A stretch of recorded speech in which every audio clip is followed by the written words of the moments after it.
Chapter 4, Breakthrough at the Burrow. Life at the Burrow was driving Draco mad. He didn't know how much more he could take. As if dealing with Potter, Weasley, and Granger wasn't enough, there were 4 more Weasleys he had to endure.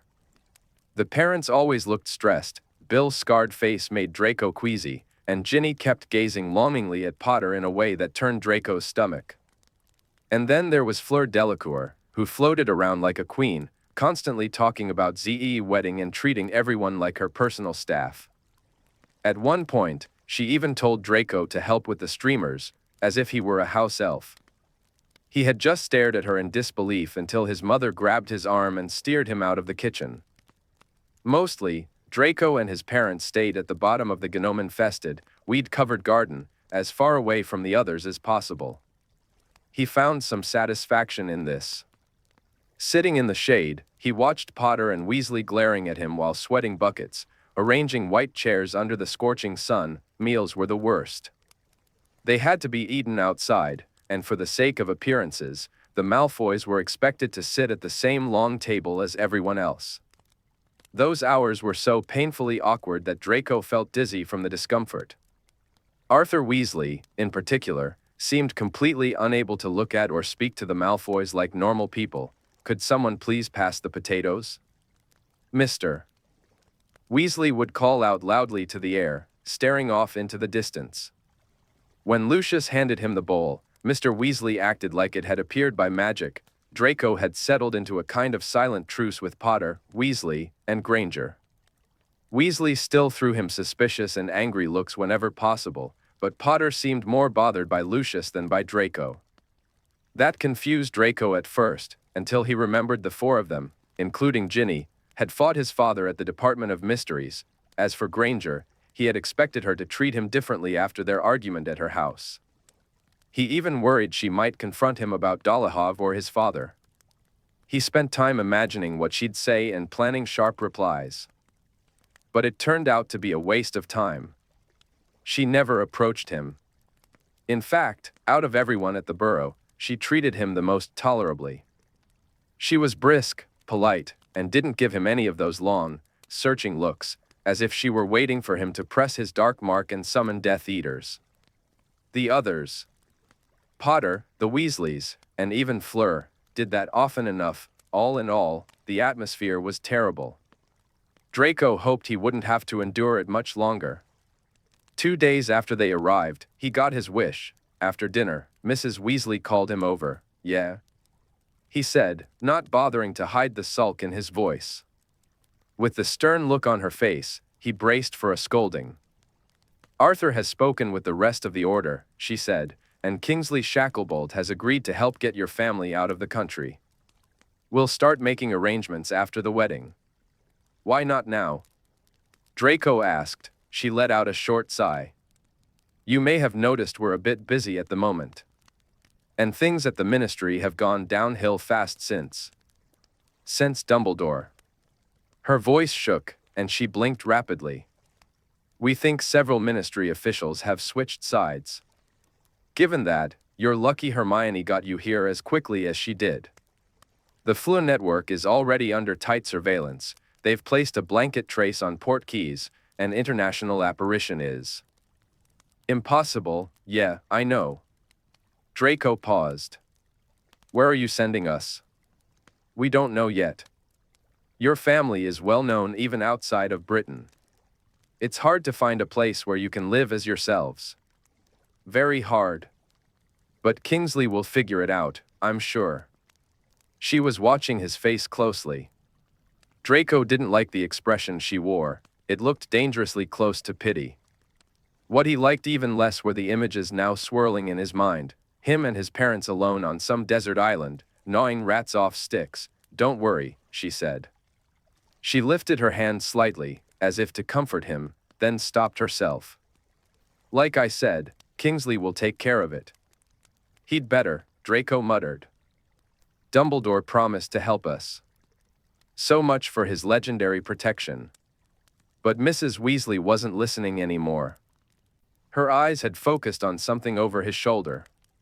Draco turned and saw Potter, Granger, and Weasley talking outside the kitchen window. bathed in the red glow of sunset. "You tell your parents, dear," she said absently. Without waiting for a response, she strode outside and broke up the trio, sending Granger fleeing toward the far end of the garden. Moments later, Potter and Weasley passed Draco as they walked inside and headed upstairs. Draco caught a bit of their muttered conversation. Never get a chance to. Draco's curiosity was piqued. He didn't want to waste time pondering whatever secrets Potter, Weasley, and Granger were hiding from the world, but frankly, there wasn't anything else to do in this miserable place. And the three of them had definitely been acting suspicious since he arrived. It was clear they were trying to talk about something, and it seemed like Weasley's mother was keeping them from doing it. But what? Draco hesitated, then crept up the stairs after them. He quickly realized that sneaking around the burrow wasn't easy. Every floorboard creaked like it was about to snap. He pulled out his wand, aimed it at his feet, and whispered, "Silencio." Now moving silently, he climbed the stairs. The upper floors branched into narrow hallways and small bedrooms. But he thought he could still hear their voices above him. He kept going until he reached the top of the stairs, stopping between a water closet and a closed door. He leaned toward the door and caught Weasley's low voice, "Dot back to Hogwarts. She's just trying to make you feel guilty, mate." "Yeah, well, it's working," Potter said darkly. "If you get caught, it puts everyone in danger, doesn't it? And Ginny's going to be at Hogwarts, right under Snape's nose." "Yeah," Weasley said grimly. "So the answer's simple, isn't it?" "What?" "We can't get caught." Footsteps echoed below. "Oh, blimey, it's her," said Weasley. Draco jumped back from the door just in time. Weasley flung it open, revealing a cluttered room plastered with Chudley Cannon's posters. "You." Weasley barked. Potter and Weasley were both on their feet in an instant. "What did you hear, Malfoy?" Potter demanded. "I'm looking for a bathroom," Draco said coldly. "You think I care what you two talk about during your little slumber parties?" And with that, he walked into the water closet and shut the door. Still, that bit of conversation had set his thoughts spinning. "Ginny's going to be at Hogwarts," Potter had said. So he and Weasley weren't going back to school, then. And likely Granger wasn't either. Draco supposed he should have guessed. Without Dumbledore, Hogwarts was no longer protected. Potter would be foolish to return for his 7th year, basically inviting the Dark Lord into a place filled with his friends. If Potter was going on the run, Weasley and Granger would surely follow him, just like always. Still, why would Mrs. Weasley be so upset about it? Surely Potter, Weasley, and Granger were being moved between order safehouses. Surely the chosen one was receiving the highest level of protection.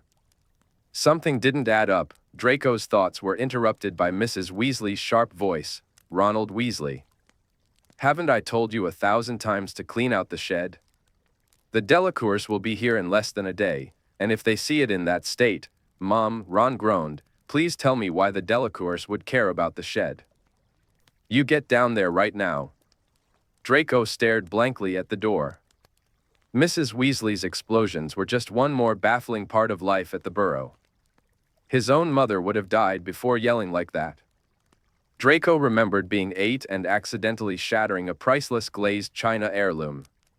His mother hadn't raised her voice. In fact, she hadn't said a word. She'd gone pale, given him a look that cut deeper than any words could, and then hadn't spoken to him for a week. They never discussed it again. Still, the memory stirred up a quiet, lingering shame. He heard Ron stomping down the stairs, followed by Potter saying something that sounded meek and apologetic. "Yes, thank you, Harry dear, that would be a great help," Mrs. Weasley replied, still with a bite in her tone.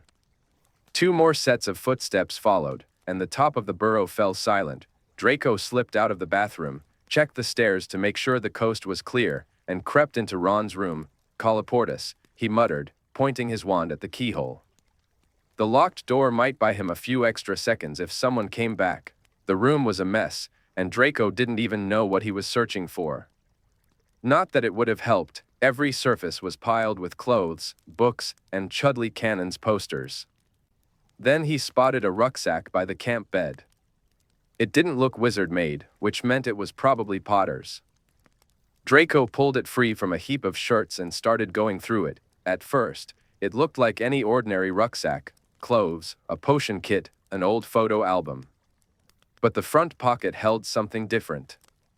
He slowed down. Inside was a shard of mirror. He nearly cut himself handling it.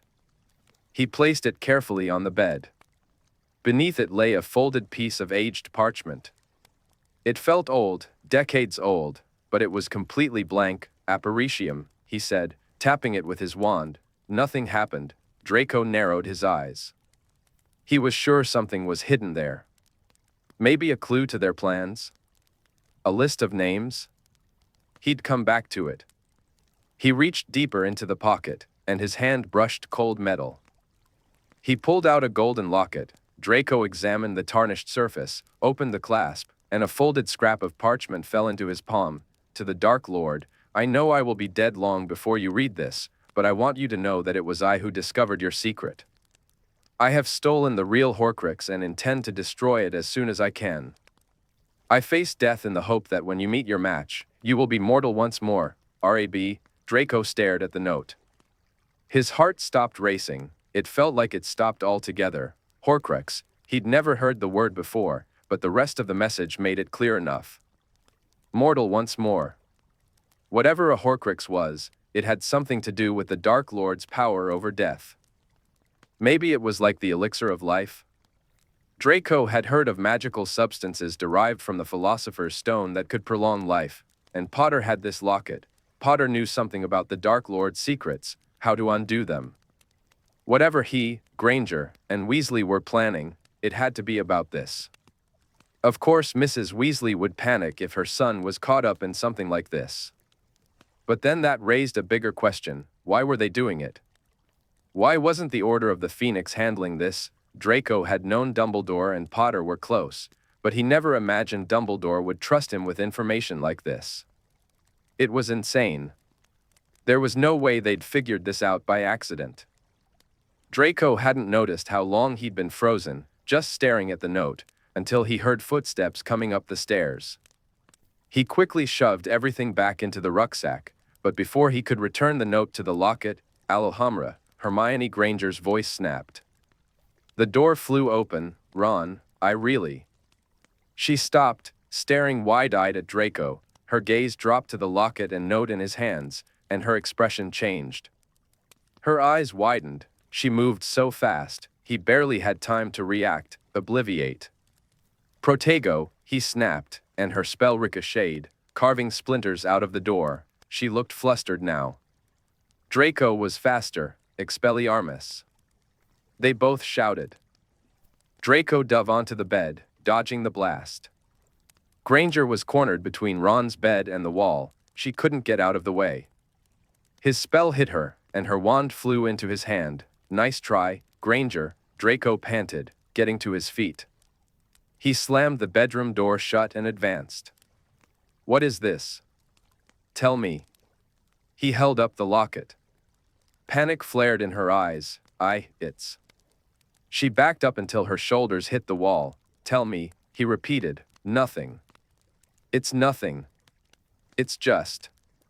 But her eyes flicked down. It was a hot day, and Draco had pushed his summer robes up to his elbows.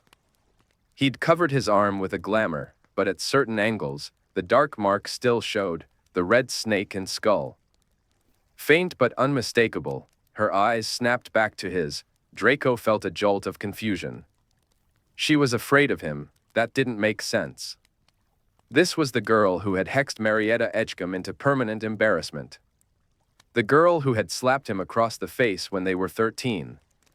The girl who had manipulated Umbridge and helped orchestrate an escape from captivity. Granger wasn't afraid of anything, yet she was looking at him now as if she truly believed he might hurt her. Draco stumbled back from her so fast he nearly tripped over the bed. When he recovered his balance, they were both breathing hard. Some of the fear had faded from her expression, replaced by confusion. Draco shoved both of their wands into his pocket. He felt off balance, disoriented. Fear was a Death Eater's most basic tool. Even when Draco was small, his father had explained it with icy pride. There are more effective forms of persuasion than gold, Lucius had told him. Though these days, it's not always appropriate to use them. From the way his father spoke, and from the way the Dark Lord thrived on fear, Draco had always assumed that terrifying people would feel powerful. That it would feel good, but that moment. Hermione's fear, it hadn't thrilled Draco at all. It felt like an accusation. Her expression said exactly what she thought of him, what she believed he was capable of. He spoke quickly, trying to keep his thoughts from spiraling. "WL?" He asked, trying to sound composed. "What is this note? What's a Horcrux?" Granger blanched. "Keep your voice down," she hissed, glancing at the door. "Why? Mrs. Weasley's up and down these stairs all day. She might hear you." That caught him off guard. "You mean she doesn't know?" "No one does. It's just Harry, Ron, and me. You can't tell anyone, do you understand? You mustn't. It's more important than you can possibly imagine." Draco lowered the locket. "Then explain it to me." Granger hesitated, her reluctance written all over her face. "Granger," Draco said, "you do realize you've got no leverage here." Yes, fine." She let out a sharp sigh, shook her head, and sat on the edge of the bed. A Horcrux is a piece of a human soul, sealed inside an object. As long as that object is intact, that person can't die. Draco stared at the locket, letting the idea sink in. Slowly, the pieces started falling into place, so this. But footsteps squeaked on the stairs, and moments later Potter and Weasley burst through the door. Draco was ready, Expelliarmus. Both of their wands flew into his hand. "Oi!" shouted Weasley, reaching helplessly as his wand soared out of reach. "What are you playing at, Malfoy?" "Give." Potter began, but then he saw the locket, his face drained of color. And he stepped back into Weasley, who had gone rigid. "He was going through your stuff when I got here," said Granger, her voice defeated. I tried to obliviate him, but it wouldn't be enough. Not if Voldemort got hold of him."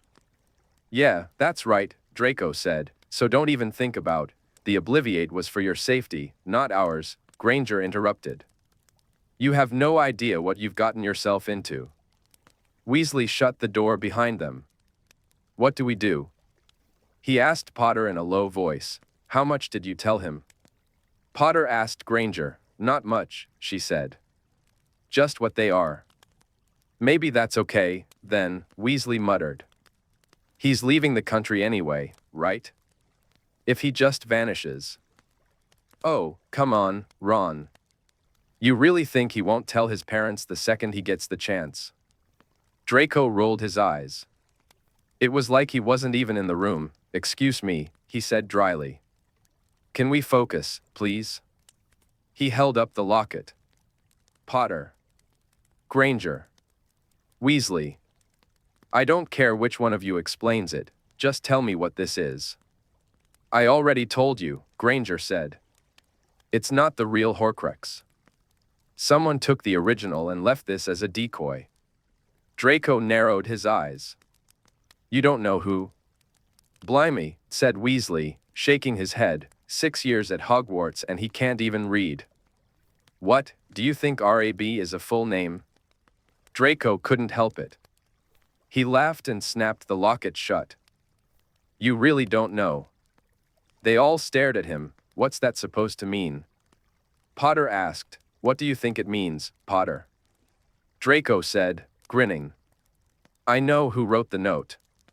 Weasley and Potter exchanged skeptical looks. "Come off it," said Weasley, but his voice lacked conviction. Granger's eyes locked onto Draco's. "I think he's serious," she said quietly. It was maddening being treated like everything he said had to be cross-examined, but still worth it to see their frustration shift into curiosity. "Who?" Potter asked.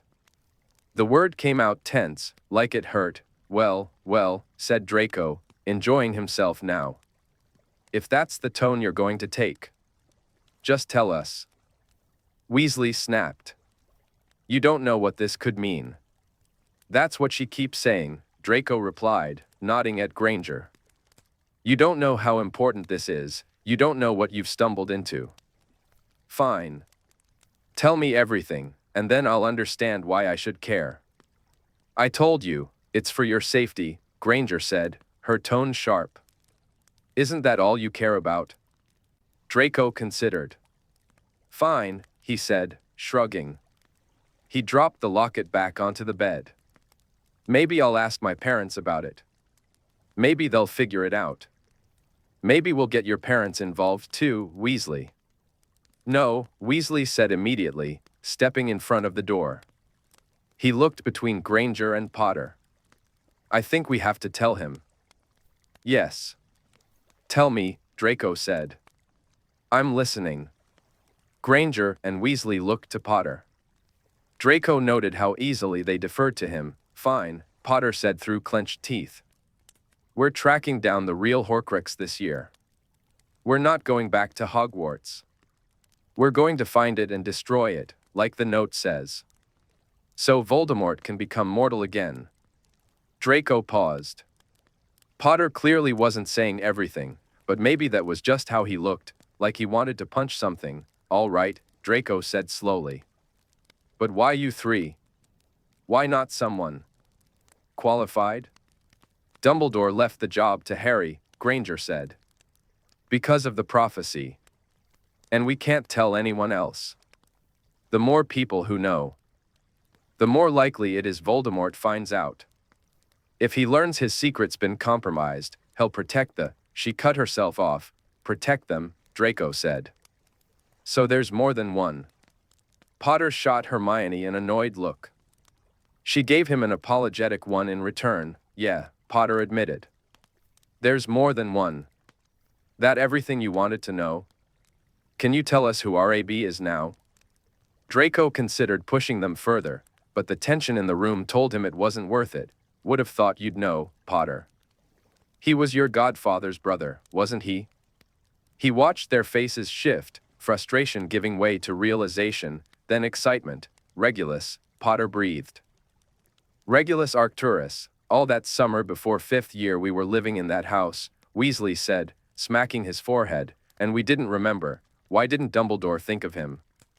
Asked Granger. Sirius hated talking about his brother, said Potter. He only mentioned him once. Changed the subject right after. I don't think he ever told Dumbledore.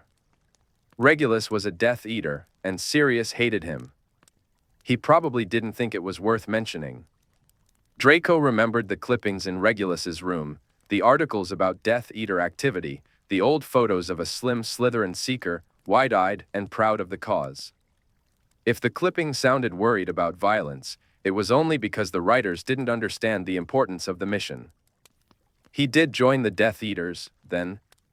Draco asked, surprising himself. The other three turned to him, like they'd forgotten he was still there. Yeah, Potter said, before he left Hogwarts. Something settled in Draco's chest, heavy and hollow all at once, and he turned against the Dark Lord to destroy this Horcrux. He asked, that's what the note says, isn't it? Weasley replied, how do you know he's dead? Draco pressed. They hesitated. Then Potter said, well, he disappeared. So they never found a body. He could still be alive. Draco didn't like the way they were looking at him now. Weasley and Potter awkward, Granger with that same expression she'd worn back at her house, the one that said she understood too much. He's dead, Malfoy, she said quietly. If he were just in hiding, he would have come back when Voldemort lost his body. Of course, she was right. But Draco hated her for saying it. For a moment, he'd thought he'd discovered someone, a Death Eater, and one his own age, who had managed to escape it all. But Regulus Black had chosen death. The note made that clear. He'd hunted the Horcrux willingly. He'd brought it on himself. If he'd been smarter, maybe he could have survived. Do you think the locket's still in Grimmauld Place? Granger asked, sitting again on the bed. Malfoy, you live there, said Weasley. What you reckon? Draco shot him a sour look but couldn't think of a reason not to answer. No. I stayed in Regulus's room while we were there. I didn't leave that house for 4 weeks. I had nothing better to do than poke through every inch of it. There was no locket. Regulus could have hidden it anywhere, Potter muttered. He didn't have to leave it at home. He would have, though, Weasley argued. That place was full of dark stuff. It'd be the perfect hiding spot. If it were me, I'd have mixed it in with all that junk we cleared out before 5th year. That's a good point, Granger said. It would have blended in perfectly with. She stopped mid-sentence.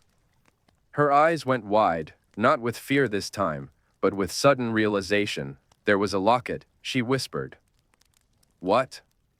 Said Potter, in the cabinet in the drawing room.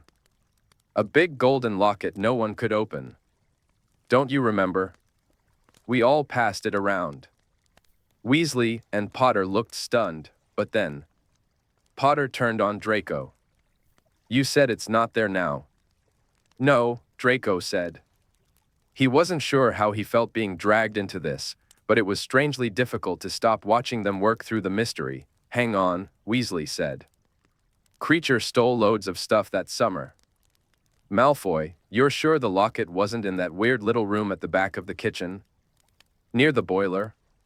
He's got this gross nest thing in there. Ron. Granger scolded. Oh, that's what that was, Draco muttered with disgust. No. There was only some old book in there. We have to ask him, Potter said suddenly, eyes bright. Maybe he saw it. Maybe he knows where it ended up. He looked around, half expecting the elf to pop out from behind a cannon's poster. Crea. No. Draco and Granger shouted at once. She lunged forward, grabbing Potter's wrist. What? Potter said, startled. What's wrong? Death Eaters got into Grimmauld Place, Potter. Draco snapped, chilled by how close that had been. If you think they haven't put a trace on that elf by now, you're mad. They'll be watching him all the time, Granger added, letting go of Potter's arm. We can't ask Creature anything. It's too risky. Then what?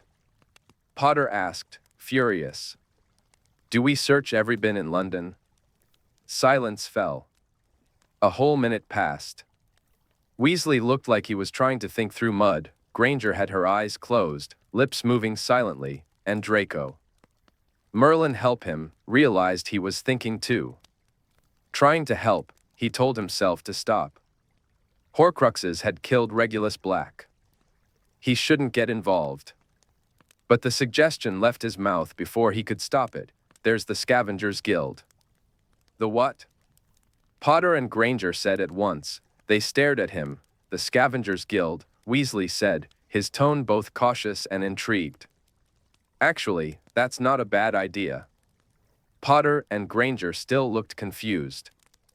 So Weasley explained, Muggles pick up magical stuff sometimes, and they don't know what it is. A lot of wizarding objects are charmed to look like junk if a Muggle touches them. Coins, too. Galleons, sickles, nuts. If a Muggle picks one up, it'll just look like an old penny or something. Wait, really? Potter asked, startled. Yeah, said Weasley. So, all this stuff ends up in landfills.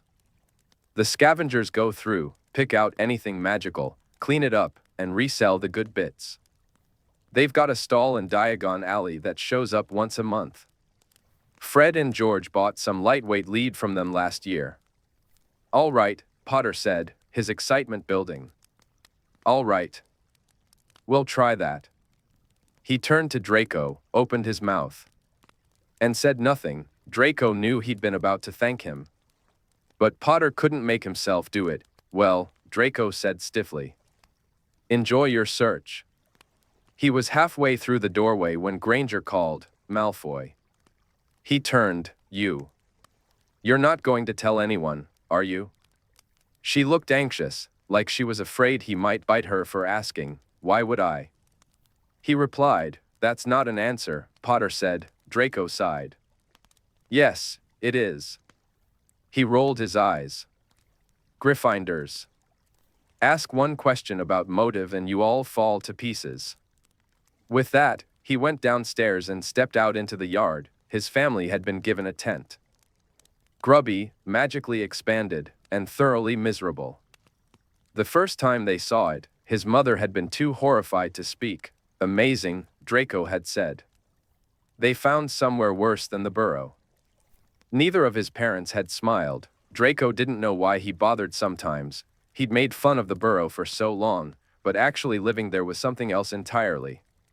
He couldn't imagine growing up like this. No privacy, everything worn to threads from constant use, but stepping outside in the evening, with the sky wide and the air still warm, he could at least breathe.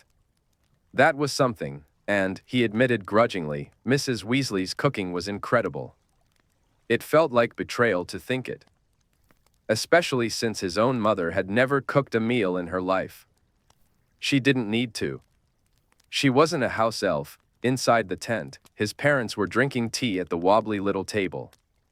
They exchanged quiet greetings, and Draco, already exhausted, got ready for bed. As he lay beneath the thin blanket, he missed home. He missed the vast, quiet rooms of the manor, the scented gardens, the fountains, the elegance. He missed Hogwarts too, the velvet and leather of the Slytherin common room, the library's towering shelves, the sprawling lawns. They were halfway through the summer. That familiar itch to return to school was setting in. He wondered if it would fade after September 1st. As his eyes began to close, Draco found himself wondering, had his friends adjusted to the idea of his death yet? Had Pansy cried over him? Surely she had. Pansy cried often and dramatically. This would have ruined her summer. Normally, she couldn't stop talking about how much she loved the holidays. The events the Parkinsons hosted at their estate, the days she spent sunbathing by their pool, the extravagant trips to wizarding outposts in New York and Hong Kong. Her family was especially close to the Goyles, so they often traveled together, and Crabbe would tag along. Pansy spent those trips daring the two boys into increasingly outrageous stunts, and then bragged about it all on the Hogwarts Express each September. The memories stayed vivid for a little while. Then they faded, like old photographs. Draco's thoughts drifted to a golden locket, and to a young Slytherin seeker in a picture frame, one whose body was never found. By the time the wedding arrived, Hermione felt like her skull was buzzing with bees. She genuinely liked the Delacours. She got along far better with Fleur's family than with Fleur herself, but the Burrow had already been crowded before they arrived. With the Malfoys added to the mix, it felt like the place might burst. She might have been more patient if she hadn't been secretly packing for their departure. She had just perfected the undetectable extension charm the day before, and had spent hours losing sleep while feeding her own belongings into her enchanted beaded bag, her library of books, her potion ingredients, everything. The ceremony itself was the first time she'd felt even remotely calm in days. Fleur glowed with such beauty that the entire marquee fell into silence. Hermione's eyes stung as the vows were exchanged, and finally, when the couple kissed. It was cathartic, she thought. Tomorrow they would attend Dumbledore's funeral, but tonight there was music, family, and a sense, however fragile, of joy. She even had a light-hearted conversation with Luna about Snorkack conservation. Now and then, she spotted Harry in disguise as Barney Weasley.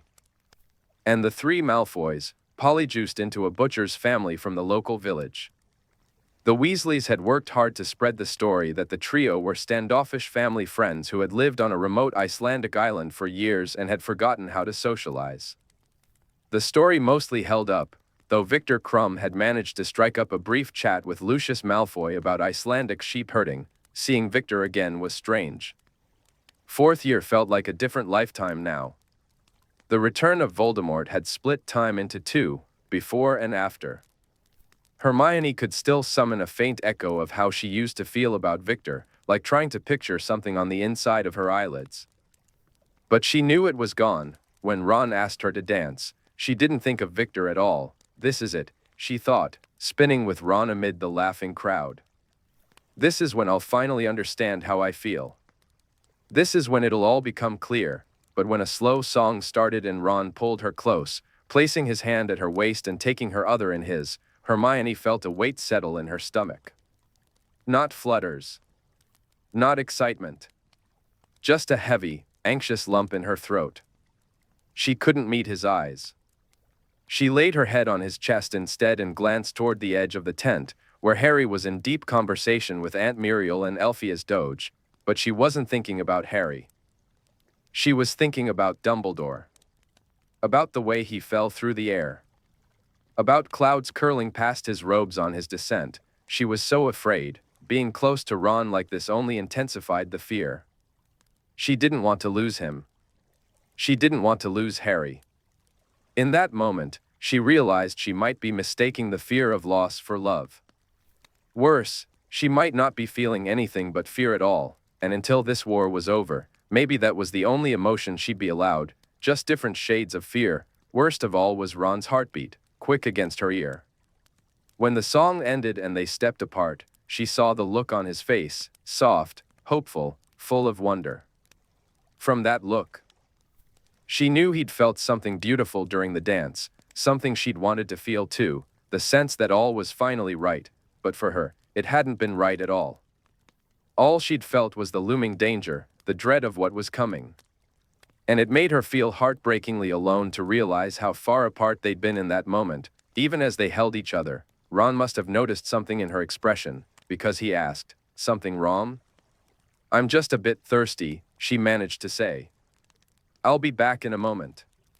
It was too late, she thought as she stepped away, holding a cool cup of pumpkin juice in warm hands. The idea of Ron kissing her didn't fill her with a thrill anymore. Just more nerves. July had been their chance.